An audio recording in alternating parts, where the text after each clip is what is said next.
शरदिन्दु समाकारे परब्रह्मस्वरूपिणि वासरापीठनिलये सरस्वति नमोऽस्तुते। नमो गुरुभ्यो गुरुपादुकाभ्यो नमः परेभ्यः परपादुकाभ्यः आचार्य सिद्धेश्वर पादुकाभ्यो नमो नमः श्री गुरुपादुकाभ्यः। ఈ రోజు సభలో ఈవేళ ప్రత్యేకంగా శ్రోతగానే ఉండాలి అనౌన్స్ చేశారు. అయితే యథోచితంగా యథాశక్తి యథావకాశం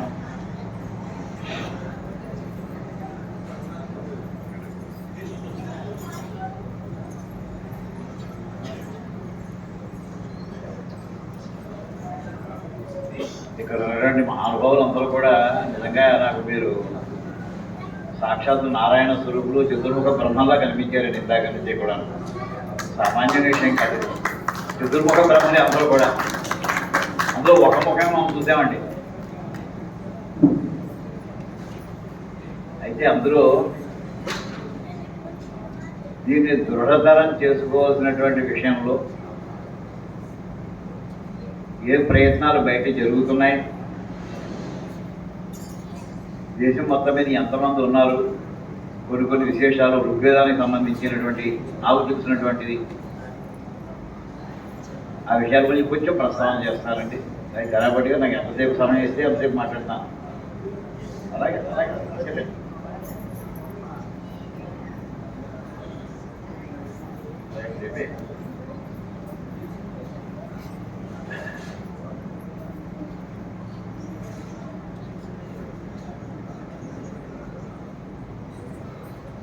ఇందులోనండి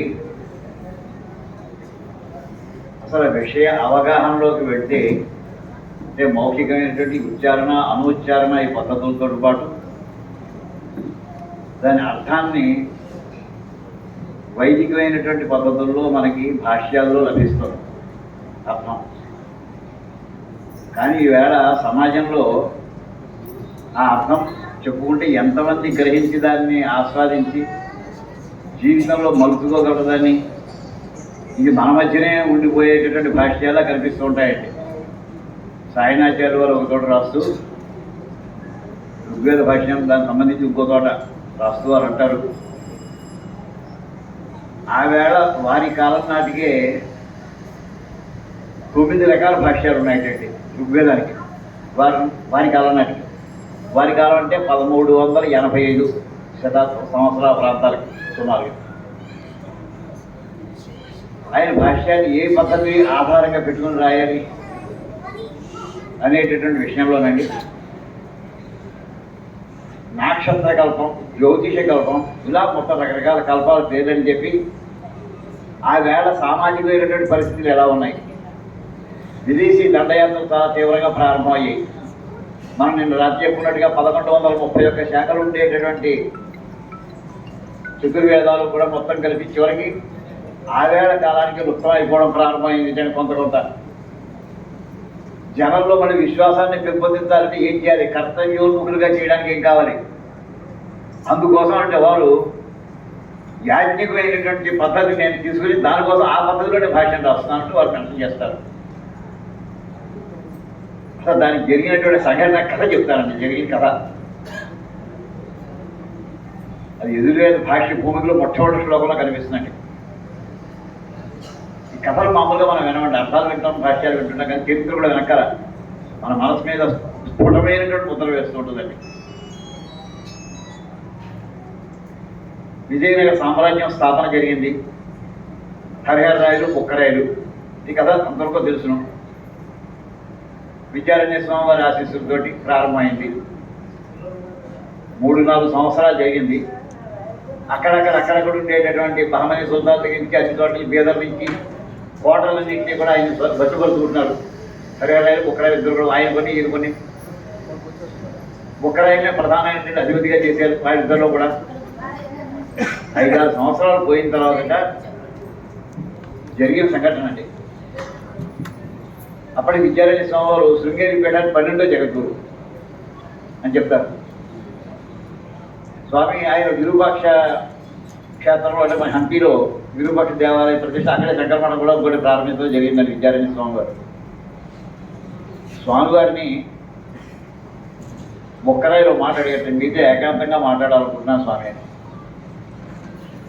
అతని స్థానం ప్రస్తుతం మహారాజా స్థానంలో ఉన్నాడు, కానీ రాజు గురువుగా ఉన్నట్టుగా మనం భావించుకోవాలి. దానికి ఏమన్నా ఎప్పుడు వస్తే అప్పుడు. ఆయన అడిగిన ప్రశ్న ఏంటంటే చెప్పిన విషయం, స్వామి భారతదేశ చరిత్ర చూస్తున్నాను, చదివాను. అప్పటికి 2-3 వేల సంవత్సరాల్లో ఈ దేశంలో జరిగినటువంటి అంతమూల కొన్ని యుగ యుగాల నుంచి ఉన్నటువంటి భారతదేశ చరిత్రను చూసాను, చదివాను కొంత. అందులో నాకు అవగతమైంది ఏమిటంటే ఏ రాజవంశం పరిపాలన చేసినా కానీ ఒక 100 సంవత్సరాలు 200 సంవత్సరాలు మాత్రమే పరిపాలించింది. అంతకంటే ఎక్కువ కాలం ఇది. మరి ఒక రాజు అయితే అతను ఒక తరమో 2 తరాలు, అతను కానీ అతని కుమారులు 2 తరాలు మాత్రం మ్యాక్సిమం పెడుతున్నాయి. ఈ రకమైనటువంటి దేశంలో రాజుల యొక్క చరిత్రలన్నీ ఉంటే మనం మీ ఆశీస్సులతో ప్రారంభించినటువంటి ఈ విజయనగర సామ్రాజ్యం మాత్రం ఎన్నాళ్ళు ఉండొచ్చు, భవిష్యత్ సంబంధించి. కానీ చరిత్ర ప్రకారం చూస్తే సంపూర్ణమైనటువంటి సుశిక్షితులైనటువంటి మహారాజులు పరంపరగా వస్తే ఒక 5-6 తరాలు 6 తరాలు నడవచ్చేమో. అది కూడా పరిమితమైన కాలమే, అనంతమైన కాలంలో 5-6 తరాలు అంటే అంత 100, 150, 200 సంవత్సరాలు అవుతుంది. అంటే నువ్వు ఏం చెప్దాం అనుకుంటున్నావు అసలు? అంటే ఎంత చేసినా కానీ వెళ్ళిపోయినటువంటి మహారాజు ఎందరో కార్యరాజులు రాజ్యములు కలుగవే అంటూ మన పోతమే భాగవతం. ఎంతమంది మహారాజులు పరిపాలించలేదు ఈ దేశాన్ని, వాళ్ళందరూ వెళ్ళిపోయారు. రాజులు వెళ్ళిపోయారు, రాజ్యాలు వెళ్ళిపోయి ఏం మిగిలింది మనకి ఈవేళ? అలాగే మన విజయనగర సామ్రాజ్యం ద్వారా మనం సాధించినటువంటి కూడా కొన్నాళ్ళు వింటారు, తర్వాత మర్చిపోతారు మంది కూడా. నువ్వేం చెప్పదలుచున్నావు? మనం ఈ అశాశ్వతమైనటువంటి ప్రపంచం నుంచి వెళ్ళిపోయేప్పుడు శాశ్వతమైన పని ఏదైనా చేసి వెళ్ళాలని నాకు కోరికండి. అంటే ఏమిటనుకుంటున్నావు, ఏం చేద్దాం అనుకుంటున్నావు? అది నాకు తెలియదు, మీరే చెప్పండి. బుక్కరాయలు విద్యారణ్య స్వామి గారిని అడిగినటువంటిది ఒక శాశ్వతమైన పనిని ఈ దేశానికి మనం అందించి వెళ్ళాలి. అది ఆయన కోరింది. అది ఏమిటో ఆయనకు తెలియదు. ఏదో మాకు శాశ్వతం మొత్తం ఏం చేస్తే అశాశ్వతంగా వస్తే మిగతాన్ని కూడా శాశ్వత ఏదో చేసి వెళ్ళాలి. యుగాలు కలిసి శతాబ్దాలు కలిసినా సరే నిలబడిట్లో ఉండాలి. అలాంటి పని చేయాలి. అది మీరు చెప్పండి, మీరు సెలవు ఇవ్వండి. దానికి నేను యథాశక్తి మన రాజ్యం తరఫున ఏం చేయగలం అంతా మీ సేవకులుగా మేము ఉంటాం అనేప్పటికైనా ఆలోచించి, వేదానికి ఏదైనా చేస్తే అది శాశ్వతంగా ఉంటుందయ్యా, వేదం కాని దానికి ఏది చేసినా కానీ అశాశ్వతమయ్యా. అంటే ఏమిటండి? వేదాలకి భాష్యాల్లో ఇంతవరకు కూడా వచ్చేటి ఎన్నో భాష్యాలు వచ్చాయండి. విద్యారణ్య స్వామి గారి కంటే ముందర ఎన్నో భాష్యాలు ఉన్నాయి. నాకు పెద్ద లిస్టు ఉంది నా దగ్గర. 85 మంది భాష్యకారుల పేరు దొరికాయండి, గ్రంథాలు లభించలేదు. అయితే వాళ్ళ జీవితకాలం అంతా కూడా ఒక్క వేద శాఖకి భాష్యం రాయడంతో సరిపోయింది వాళ్ళకి. రెండో వేద శాఖలు గుర్తుకోలేదు మనకి. ఆ వేళకి ఇంకా 1137 అనుకుందామండి. 1131 శాఖలు భాష్యకారులు ఉండాలని ఎంతమంది ఉండాలి, ఎలాంటి స్థాయిలో వాళ్ళు ఉండాలి. అందులో మన మంత్రాలు అక్కడిక్కడ ఏమైందంటే 4 వేదాలలో కూడా ఒక మంత్రం ఎదుర్వేదం ఉందనుకుందామండి. దానికి ఆ భాష్యకారులు రాసినటువంటి ఒక అర్థం ఉంటే మామూలుగా మనకి ఒకే మంత్రం 4 వేదాలలో కూడా ఉండే అవకాశాలు ఉన్నాయి. ఎదుర్వేదంలో కనిపిస్తుంది, ఋగ్వేదంలో కనిపిస్తుంది, అన్నింటిలో కనిపిస్తుంటుందండి. ఆ భాష్యకారు రెండో వేద శాఖకి రాసిన దాంట్లో ఆయనకి స్ఫురించింది, ఆయన పరంపరలో వచ్చిన దాంతో ఆయన అర్థం రాశారు. మనలాంటి వాళ్ళు అయితే ఈ మహానుభావుడు వ్యాఖ్యాత రాసినటువంటి అర్థం ఒక రకంగా ఉంది, రెండో ఆయన రాసినటువంటి వ్యాఖ్యానం ఇంకో రకంగా ఉంది. ఒక్కోసారి పరస్పరం ఏకాంతంగా కూడా ఉన్నట్టుగా కూడా కొన్ని వాక్యాలు దొరికాయి ఆ కాలంలో. దీనికి కారణం ఏంటంటే ఒక్కొక్కడు ఒక భాగాన్ని మాత్రమే స్పృశించారు వీళ్ళు. అలాగే అక్కడ ఏకహస్తంతో ఒకే మనిషి కనుక మొత్తం 4 వేదాలకి లేదా 5 శాఖలు మొత్తం శుక్లవేదంతో కూడా కలిపి ప్రయత్నం చేస్తే అప్పుడు వాటి రెండో ఒక ఇంటిగ్రేటెడ్ వెర్షన్ అంటారు. ఒక సమగ్రమైనటువంటి ఒకే అర్థం వచ్చేట్లు రాస్తాడు ఆయన. ఒక వ్యక్తి రాస్తే ఒకదాని నుండి పరస్పరం ఏకాంతం ఉండేటటువంటి వాక్యాలు రావడానికి అవకాశాలు తగ్గుతాయి. అలాంటి భాష్యాలు రాస్తే శాశ్వతమైనటువంటి పని అవుతుంది ఆ వేదాలకి. వెంటనే సాష్టాంగం లేదు, అయితే పని ప్రారంభించండి స్వామి అన్నట్టు. ఒకరే నా వయస్సు ఎంత అనుకుంటున్నావు ఇప్పుడు? 84 ఏళ్ళు. ఇదే 1 ఏడాది 2 ఏడాది అయిపోయే పని కాదు. 5 వేద శాఖలకి అంటే ఒక్కొక్క దాంట్లో ఒక్కొక్క శాఖకి తీసుకుని రాసినా కానీ కనీసం 15 ఏళ్ళు 20 ఏళ్ళు పడుతుంది. ఒక్కడి కాదు రాసేది, అతను సహాయకుడిగా ఉండాలి. అలాంటి వాడు ఒక 100 మంది అది వేదాంగాలు మొత్తం సంపూర్ణంగా క్షుణ్ణంగా అర్థంతో సహా ప్రతి అక్షరం మీద అథారిటీ ఉండేటటువంటి మహాపండితులు ఒక 100 మంది ఉంటే 15 ఏళ్ళు సుమారుగా పడుతుంది. జీవితం అన్నాడు ఎవరు చెప్పాలని నేను చేయడం ఈ జీవితంలో నాకు అయ్యేటటువంటి నేను సంపూర్ణంగా ఎక్కితమ్ముతాను అన్నమాట అంటే ఒకే హస్తంతో అవ్వాలి, ఒకే నాయకత్వంలో అవ్వాలి. అది నా ఆశలో నా జీవితంలో కష్టం అవుతుంది. మళ్ళీ మీకు సరిపోయే ఒక ఒక్కరే అది ఏం చేద్దాం స్వామి? లేదు నీ ఆలోచన బాగుంది, తప్పకుండా చేద్దాం. నేను చేయలేకపోవచ్చు అందువల్ల అలా అనుకోకు. పూర్వాశ్రమం మా సోదరుడు సాయినాచార్యుడు నాకు ఒకరికి 10 ఏళ్ళు తేడా వయసులో ఇంకా ఆవేళ 15 మంది సంతానం ఉండేవారి ఇళ్లలోనూ అన్నగారి పెద్దన్నగారి చిన్నవాడికి సుమారు 7 ఏళ్ళు 10 ఏళ్ళు అందరి ఇళ్లలో చూసి మొన్నతా చూసాం. నేను 10 ఏళ్ళు పెద్ద నాతో పోటీ పడి చదివేవాడు, వాడు పోటీ పడి వాడు సమర్థుడు. ఇంకా విశేషం అంటే ఉప్పుల వెంకటశాస్త్రి గారు రాసినటువంటి వేదరత్నాలు రాస్తారు. వీళ్ళిద్దరుట విద్యారణ్య స్వామి గారి ముందర పూర్వాశ్రమంలో సాయినా ఇద్దరు కూడా యుద్ధంలో కూడా పాల్గొనేవారు. సైన్ కత్తులు ఇచ్చుకుని అది కూడా నేర్చుకున్నట్టు కొన్న అది కూడా ఆ వయసులో 27, 18 ఏళ్ళ వయసులో ఉన్న యుద్ధాల్లో కూడా పాల్గొన్నట్టు అది కూడా వాళ్ళు రాశారు. పోటీ పడి చదువుకున్నాడు. నాకు అతను వెళ్ళి నువ్వు అడుగు, నేను చెప్పాను చెప్పు. మామూలుగా ఎవరి మాట వెండు, నా మాట తప్ప అదృశ్యానికి ఎవరి మాట వెండు అని వెంటనే అక్కడి నుంచి ఆయన ఆశీర్వచనం చేసి అక్కడి నుంచి బుక్కరాయలు సాయినాచార్య వారి దగ్గరికి వెళ్ళేటండి. సాష్టాంగం చేసి అయ్యా ఈ కోరిక ఇలా జరిగింది, సంభాషణ వారితో సంవాదం జరిగింది, వారు మీకు పేరు సూచించారు, మిమ్మల్ని ఆదేశించారు. జగద్గురువులు కదా వారు ఆదేశించారు. అంటే మీకు కావాల్సినటువంటి సామగ్రి ఏమేమి ఏర్పాట్లు ఆ ఏర్పాటు మాత్రం మీరు చేయగలరు, మాకు ఒక అక్షరం మాకు రాదు కదా అనేప్పటికైతే తప్పని చేద్దామని అని చెప్పి వారు ప్రారంభించారండి. ఆ రకంగా మనకి వేద భాష్యం ప్రారంభమవుతుండగా మొట్టమొదటి ఏ శాఖకి ప్రారంభించాలి. వారు దాని ఈ మాట ఎక్కడ రాశారంటే యజుర్వేదం కృష్ణ తైత్రీయ శాఖకి భాష్యం రాస్తూ మొట్టమొదటి వాక్యంలో నన్ను పూజం వేద, వేదం అంటే ఎవరు తెలిసే వేదార్థం దాచుకుంటాం లేదు, వేదం అంటే తెలియాలి కదా అంటే నన్ను పూజం వేద అక్కడి నుంచి ప్రారంభించి వేద పదానికి నిర్వచనం చెప్తారు. ఇష్ట ప్రాప్తి అనిష్ట పరిహారయో అలౌకికాన్ ఉపాయాన్ని గ్రంథ సూచేతి స వేద అన్నదే. ప్రతి మనిషికి జీవితంలో మొత్తం జీవే ప్రతి జీవి కూడా చీమలకైతే బ్రహ్మ పర్యంతం కూడా చతుర్ముఖ బ్రహ్మ పర్యంతం కూడా తనకి కావాలని పొందడం కోసమని తనకి అక్కర్లేని వదులుకోవడం కోసమని 2 ప్రయత్నాలు చేస్తుంటాడు. అదే వాడి జీవితకాలం అంతా కూడా సమస్త జీవరాశి ఇదేనయ్యా. వాడి లౌకికమైన ప్రయత్నాలన్నీ చేస్తూ ఉంటాడు తాను అనుకూలం సాధించుకోవడానికి, అంటే ఇష్టప్రాప్తికి అనిష్ట పరిహారానికి కూడా కొంతవరకు చేయగలుగుతాడు తన యొక్క ప్రయత్నాలతోటి. కోరిక మిగిలిపోతుంది కానీ ఆ ఫలి సాక్షాత్కరించుకోలేకపోతాడు ఫలితాన్ని. అప్పుడు వేదం వస్తుందా అలౌకికమైనటువంటి ఉపాయాలను సూచిస్తుందండి. అలౌకికమైనటువంటి నీ సమస్యలకి నీ లౌకికమైన ప్రయత్నాల ద్వారా ఏది ఫలితాలు పొందలేవో, ఫలితం పొందాలని ఖచ్చితంగా పొంది తీరాలంటే అలౌకిక ఉపాయాలు చూడవయ్యా. ఆ అలౌకిక ఏ సమస్యకి ఏ అలౌకిక ఉపాయాలు ఉన్నాయి లభిస్తున్నాయి అనేటటువంటి విషయాలు చెప్పించడం కోసం వేదం వచ్చింది అంటే అక్కడి నుంచి నిర్వచనం చెప్పి ఇప్పుడు ఏ వేదాలు పొందనే ప్రారంభించాలి. భాష్యం ఏదో ఎక్కడో ప్రారంభించాలి కదా. అంటే భిత్తి స్థాయి ఒక పెయింటెడ్ బొమ్మ వేయాలనుకోండి, రంగులు ఉండాలి. కింద క్యాన్వాస్ అంటాం, కాగితం మీదో లేదా గొడ్డ మీదో దేని మీద వేయాలి. వీటన్నిటికీ భిత్తి స్థానమైనటువంటి యజుర్వేదం కనుక యజుర్వేదంతో ప్రారంభిస్తానని చెప్పి తైత్రీశాఖ ప్రారంభించారు అని చెప్పుకొస్తుంటారు. దాని తర్వాత దుర్గతిగా చెప్పుకుంటూ వచ్చారండి. ఆ చెప్తూ అక్కడ వారు చెప్పినట్టు అనేక కల్పాలు ఉన్నాయి. ఆ వేళ సమాజంలో ఈ రకమైనటువంటి ఇవాళ దాని వల్ల చాలా దారుణమైనటువంటి పరిస్థితులు. ఇవాళ చాలా హాయిగా ఉన్నామండి. ఆ వేళ కాలంతో పోసి 700 సంవత్సరాల క్రితం విదేశీయులు మనమే చేసినటువంటి దండయాత్ర చూస్తే ఎంత బాధేస్తుంది, ఎలా చంపారు. అసలు మనం అగ్రహారంలో ఎలా వచ్చామని చెప్పి ఒక చిన్న కథ చెప్తాను. ఉప్పుల వెంకటశాస్త్రి గారు రాసినటువంటి విషయం అండి. అది ఎంతమంది చదివారో తెలియక తెలుసున్నా సరే మా గురుగారు మాట శాస్త్రస్య జామితా నాస్తి, శాస్త్రానికి విసులేదే చెప్పిందేనా మళ్ళీ చెప్పని కదా. శాస్త్రస్య జామితా నాస్తి. అల్లావుద్దీన్ ఖిల్జీ మొత్తం ఇంత కూడా కాకతీయ సామ్రాజ్యం ఉండేదండి. వేద పండితులంతా కూడా వరంగల్ ఇవాళ మన వరంగల్లో ఉండేవారు. ఇక్కడ ఈ ప్రాంతం అంతా మామూలుగా మిగతా వర్ణాల వాళ్ళు ఉండేవాడు. బ్రాహ్మణ యొక్క సంఖ్య తక్కువ ఇక్కడ ఈ ప్రాంతంలో, కోనసీమ ప్రాంతంలో అప్పటికి ఉంటే అల్లావుద్దీన్ అప్పుడు చాలాసార్లు దండయాత్రకు వచ్చారు వరంగల్ మీద. కాకతీయ సామ్రాజ్యానికి పట్టు మనకి రాజధాని కనుక దాని మీద అతను దండయాత్ర వస్తే 7 లక్షల సైన్యంతో వస్తున్నాడండి వాడు. రోజు ఒక్కొక్క గ్రామాన్ని దగ్గర చేసుకుంటూ వస్తున్నాడు. గబగబా వెళ్ళిపోతుంది కదా, లేదు రాజుని బయటికి లాగాలి. వరంగల్లో ఉన్నటువంటి రాజుని, వాడి వీడ సైన్యం అంతా 50,000 మంది, 7 లక్షల సైన్యం, శత్రు సైన్యం ఎక్కడ, 50,000 వీడెక్కడ.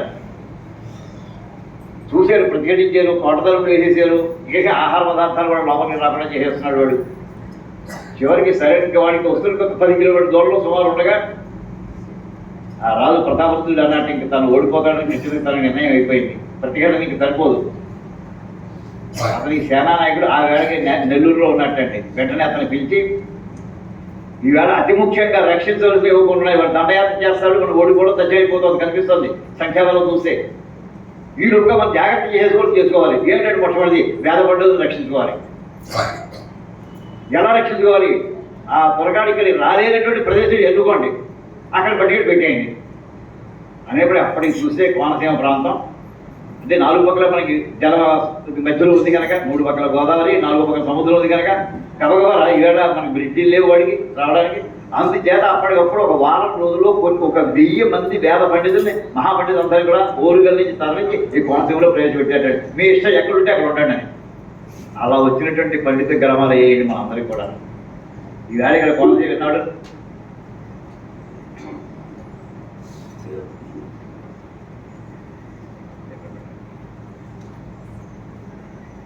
అయితే వచ్చిన తర్వాత వీళ్ళు చేసినటువంటి సేవ ఏమిటి తెలుసునా అంటే, అక్షరశః శబ్దాన్ని నిలబెట్టుకుందాం. ఆ మహారాజులు వాళ్ళంతా ఏం చేశారు, రాజరికానికి లొంగిపోవచ్చు, ఓడిపోవడం దగ్గర ఉండొచ్చు, కానీ వేదం మాత్రం మన బాధ్యత మనమే పెట్టారు మహారాజు, మన మీద విశ్వాసం కొద్దీ. మనం ఏం చేద్దాం, అక్షరశః దీన్ని పరిరక్షించుకుందాం అని అక్కడి నుంచి శిక్షాశాస్త్రం, వ్యాకరణ శాస్త్రం, నిరుక్త శాస్త్రం, జ్యోతిష్ శాస్త్రం, కల్పం, మొత్తాన్ని కూడా ఆధారం చేసుకున్నారు, సంపాదించుకున్నారండి. ఈవేళ ఎవరైనా మనలో ఇంకో తరానికి సంపూర్ణమైనటువంటి పుష్టిగా ఉండేటటువంటి వేద విద్యను అందించాలంటే 4 ఘనపంతులు సరిపోవండి. నేను విధానం కొరకంగా అనుకోకుండా మనం బాధపతి చెప్తున్న విషయం, మీరు అన్నీ త్వరగా చదివి తీరవలసిందే. అప్పటికి మనకి ఎవరండి ఇంతలా వేదాంగాలతో సహా, దర్శనాలతో సహా అధ్యయనం చేస్తే ఒక పార్శ్వం మీరు చూసినట్టు అయింది. ఆధ్యాత్మ భాగం మన మహర్షులు, ఋషి పరంపర, గురు పరంపర మనకు అందించింది. కానీ ఈవేళ సమాజంలో 2వ భాగం ఉండిపోయిందండి. లౌకికమైనటువంటి ప్రపంచంలో వాళ్ళకి వేదం గురించి ఏమీ తెలియదు. ఒక ఆయన ఎవరు అడిగారు, ఏమంటే భారతం వేదంలో ఎన్నో భాగం అంటే అడిగాడు. రామాయణం ఎన్నో భాగం అంటే వేదంలో కూడా, రామాయణానికి వేదానికి తేడా కూడా తెలియదు. సమాజం వేడ మనకి పాశ్చాత్య ప్రపంచాన్ని అసలు తెలియదు. ఆ భాగాన్ని కూడా మనం రేపటి ఎప్పుడైనా మన వైపు తీసుకోవాలంటే వాడు చేస్తున్నటువంటి పరిశోధనలో మనం కొంతవరకు మనం తీసుకోవాలండి. చిన్న ఉదాహరణ చెప్తాను ఒక వాక్యానికి. ఓం విశ్వతశ్చక్షురుత విశ్వతో ముఖో విశ్వతో హస్తవత విశ్వతస్పాద్ సంబాహుభ్యాం నమతి సంపదత్రహి జావా పృథివీ జనయం దేవ ఏక. ఈ వాక్యం అంతకి వచ్చిందేనండి. విశ్వతశ్చక్షు అంటే పరమాత్మ విశ్వం అంతా కళ్ళే, అన్ని పక్కల జోలి, అన్ని పక్కల పాదాలి. ఈ మాట మనకి అందరూ ముఖ్యంగా అర్థమవుతుందండి. సైంటిఫిక్గా ఎలా ప్రూవ్ చేస్తారని మీరు అని ఎవరిని అడిగారు కూడా, ఏం చెప్తారని మీరు? సైంటిఫిక్గా నాకు చూపించండి, పరమాత్మ వాడు ఎక్కడన్నా నాకు తెలియదు. విశ్వం అంతా కళ్ళు ఎలా అవుతాయి అసలు? ఎవరి కళ్ళు వాడి చెవులు చూడగలవా? నీ చెవులే నువ్వు పక్కన చూడలేనప్పుడు విశ్వం అంతా చూస్తుందని చెప్తావేటయ్యా? నీ కళ్ళు చూస్తాయి, నీ చెవులు చూడలేవు కదా. కానీ అక్కడ చెప్తున్న వాక్యం విశ్వతశ్చక్షు, ఈ పక్కన కూడా ఉన్నటువంటి విషయాన్ని చూడగలుగుతాడు వ్యక్తి. లోపల పరమాత్మ ఉన్నాడంటే అద్వైత సిద్ధుల మనకి లోపల చైతన్యం ఉంది, సమస్తం చూస్తాడని చెప్పినప్పుడు ఎలా చూస్తాడు? నీ చెవులే చూడలేకుండా ప్రూవ్ చేయలేదు. దీని మీద జరిగినప్పుడు చిన్న పరిశోధన చెప్తానండి. డెనిస్ గెబర్ అనేటటువంటి ఒక సైంటిస్టు, డెనిస్ గెబర్ అనేటటువంటి సైంటిస్టు, అతను మ్యాథమెటిషియన్. సుమారు 60 ఏళ్ల క్రితం నాటివాడండి, ఎప్పుడో అది ఇప్పుడు అధ్యయన కాలం కాదు. అతనికి సిద్ధాంతపరంగా చూస్తే ఒక ఫోటో ఉందనుకోండి, అక్కడ గోడ మీద అనేక ఫోటోలు ఉన్నాయి. ఆ ఫోటోలో ఆ వ్యక్తికి చూపించకండి, ఒక వ్యక్తికి అందులో చిన్న మొక్క కట్ చేయండి. ఎక్కడైనా సరే ఏ భాగంలో ఎవరు చెప్పకండి ఏ భాగం కట్ చేశారో. అతను ఏమంటాడంటే ఆ చిన్న ఫోటో, ఏ ఫోటోలైనా చిన్న మొక్క, అది చేతిలో మొక్క కావచ్చు, ఫోటోలోది కాలు కావచ్చు, నెత్తిలో గోరు కావచ్చు, వెంట్రులో కావచ్చు, ఏదైనా కావచ్చు. నా సిద్ధాంతం ప్రకారం మొత్తం ఫుల్ ఫోటో వచ్చేటటువంటిదిగా నా సిద్ధాంతం చెప్తుందయ్యా అన్నాడు అతను. ఒక చిన్న ఫోటో ఇస్తే